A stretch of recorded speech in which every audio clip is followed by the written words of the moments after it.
Msanii mkongwe Afande Sele kutokea Morogoro amefunguka na kuelezea changamoto ambayo ilikuwa imetokea kupishana, kuvutana na kurushiana maneno mitandaoni kati yake na mkongwe mwenzake Abadi msanii Sogi Dogi, ambapo Sogi alianza mitandaoni kwa kukumbushia kauli yake ambayo alizungumza toka mwaka 2003 juu ya nani ni mfalme wa rhymes kati ya Professor Jay pamoja na Afande Sele. Sasa yeye akasimamia na msimamo ule kwamba Professor Jay ni mfalme wa rhymes na alideserve kupewa yeye na sio Afande Sele, kitu ambacho kilimfanya Afande Sele kuja tena na kuonesha kuchukizwa na hiyo kauli, huku akimwambia kichwa chake kikubwa.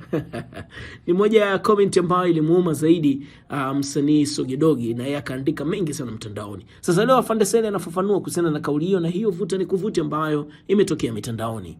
Tuko kwenye ile treni ya mwendokasi kutoka Dodoma, tunarudi hapa tukakutana na maongezi mengi tu ya kiushikaji. Unajua sisi wasanii tunafahamiana kwa miaka mingi, sisi ma legend, sababu tupo kwenye game zaidi ya miaka 20 na kitu. Kwa hiyo unakuta pengine miaka 30 nyuma huko tunafahamiana, na sio tukufahamiana kwa maana fulani na fulani, hapa tunafanya kazi pamoja, tunasafiri pamoja, tukifika kwa mikoani pengine tunapiga kambi hata mwezi, tunaishi kwenye lodge au hoteli au guest moja. Kwa hiyo ni kama watu wa ndugu kabisa. Kwa hiyo tunafahamiana kwa undani. Sasa sisi pale wakati tunarudi njiani, kutokana na mjadala ambao ulitokana na clip ambayo ilikuwa inasambaa ya ndugu yangu Anselmo Tryphon Ngaiza Sogi Dogi, ambaye alikuwa anazungumzia swala la ufalme wa rhymes ambao ulifanyika zaidi ya miaka 20 iliyopita, kwa maana mwaka 2004 ni miaka 22 sasa. Kwa ni jambo la zamani. Yeye huaga na hoja yake mara nyingi anapenda kuiongea. Of course ni hoja yake na lazima iheshimiwe. Huwa anaamini mimi sikupaswa kuwa mfalme wa rhymes. Alitakiwa awe Professor Jay, ndugu yangu Joseph Waule, ambaye ni Morogoro mwenzangu pia. Usisahau hilo. Kwa hiyo huaga naamini hivyo, na of course hata mimi ni mshabiki wa Jay na labda ilitakiwa iwe hivyo. Siwezi kupingana naye sana, sababu naamini kwenye ushindi pia sio tu kuwa na nguvu au kuwa na speed au jitihada peke yake, hapana, pia kuna bahati. Labda ndio Jay anastahili sana, sikatai, lakini ile siku pengine bahati iko upande wake. Ndio maana kwenye mpira sometimes dakika 90 zinachezwa, timu inayocheza vizuri inashangaa imepoteza kwenye matokeo. Ukimuuliza mwalimu na kwambia bwana ndio hivyo bwana, tumecheza vizuri lakini bahati iko upande wetu. Simple tu.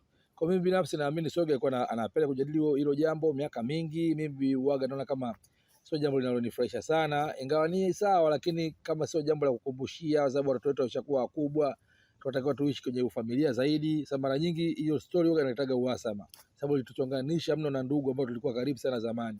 Umeona matokeo yake yamekuwa kama ni uadui ulijengeka kupitia hiyo mfalme rhymes. Kwa kukumbushia mambo mabaya ya zamani wakati kuna mazuri mengi yanayokuja, huwa mimi inanikwaza, na Sogi anapenda hiyo story.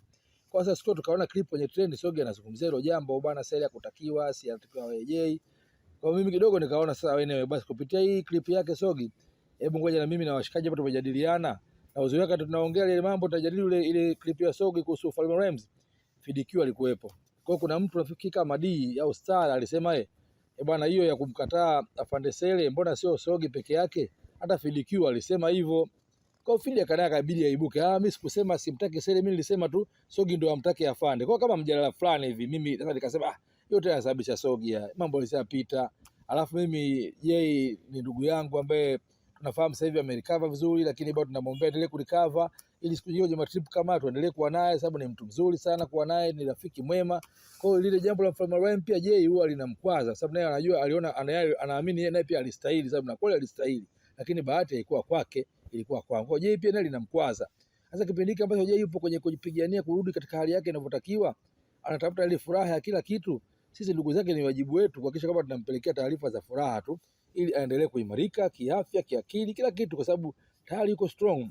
Sasa mimi ile mambo ya kuzungumzia Falme Rhymes nahisi kama kutonesha kidonda cha Jay. Sasa pia mimi ni binadamu, na mimi Jay ndio tuseme kama ni mpinzani wangu ni Jay, ndio alikuwa kwenye mambo ya muziki. So sisi ni ndugu, ni kwenye mambo ya muziki. Jay hata mke wangu alikufa alikuja kumzika, na mambo yangu mengi Jay anashiriki, na mimi mambo yake anashiriki kwa 100%. Sisi ni ndugu, Morogoro moja, tumesema hata Gurunyembe. Kwa sipendagi ile story Sogi anavyoiongea, sababu itakuja kutengeneza uchonganishi baadaye, au mtu unalopoka inaonekana huko mtanda Afande bana hana utu bana, ndugu yake yupo katika hali ile, kile anaongea mambo yale ya zamani hivi wanamsema ndugu yake. Kwa ni uchonganishi. Ndio maana nikaamua nimkemee Sogi katika hali ya utani tu, yani katika utani, na washikaji wanasema bana yeye utani, katika ile utani ndio kuna lugha ambazo yeye nadhani hakuzipenda. Hata mimi mwenyewe nimejisikia vibaya sasa hivi, nakiri sasa, namuomba radhi, sikutumia vizuri zile lugha. Ibidi niongee tu kawaida, lakini sio kuongea zile lugha ambazo kimsingi najua ndo zimemkwaza ndugu yangu, ambazo kidogo hazipaswi kuzungumzwa katika dunia ya wastaarabu, na hazipaswi kuongewa na mtu kwenye kinywa cha mtu kama mimi ambaye ni mzazi, ni mtu ambaye nimetoka kuoa juzi, huwezi jua pengine nikapata watoto. Sijui wanaume tunazaaga mpaka mwisho. Kwa hiyo inawezekana tukapata watoto na unajua ujafa hujaumbika. Kwa mimi Sogi, wewe amenieleza Sogi mwenyewe, of course kanilaumu sana, nimemkosea sana. Hadi mama yake of course najua anaumwa, miaka 79 yupo kitandani, na yeye mama yake anasemekana maneno yamemkwaza sana, yamemvunja moyo sana bi mkubwa.